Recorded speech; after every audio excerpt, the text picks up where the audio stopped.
বাণিজ্যিক জাহাজ থেকে পাচার করে আনা ২৯ বোতল বিদেশি মদসহ আব্দুর রহিম নামের এক মাদক ব্যবসায়ীকে গ্রেফতার করেছে পুলিশ।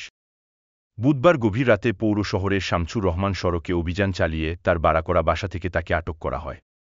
বৃহস্পতিবার দুপুরের পর মামলা দায়ের শেষে জেল হাজতে পাঠানো হয়েছে। পুলিশ জানান, গোপন সংবাদের ভিত্তিতে পৌর শহরের শামছুর রহমান সড়ক এলাকা অভিযান চালায় পুলিশের একটি দল। এ সময় পুলিশের উপস্থিতি বুঝতে পেরে দৌড়ে পালানোর সময় ধাওয়া করে তাকে আটক করা হয়। তার দেয়া তথ্যমতে সজরের শামছুর রহমান সড়কে বাসায় তল্লাশি করে ২৯ বোতল বিদেশি হুইস্কি, মদ সহ আব্দুর রহিমকে আটক করা হয়। পুলিশ মোংলা থানা officer in charge KM Azizul Islam জানান, রহিম একজন চিহ্নিত মাদক ব্যবসায়ী।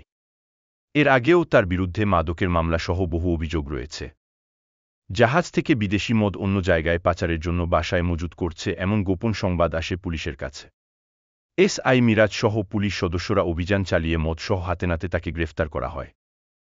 এ ব্যাপারে মোংলা থানায় মাদকদ্রব্য নিয়ন্ত্রণ আইনে মামলা দায়ের শেষে বৃহস্পতিবার দুপুরের পর বাগেরহাট আদালতের মাধ্যমে জেল হাজতে পাঠানো হয়েছে বলে জানায় পুলিশের এ কর্মকর্তা। আপনারা দেখছেন বাগেরহাট 24 টিভি। সব খবর পেতে আমাদের সাথে যুক্ত থাকুন। সাবস্ক্রাইব করে আপনার প্রিয় পছন্দের চ্যানেলটির সাথেই থাকুন।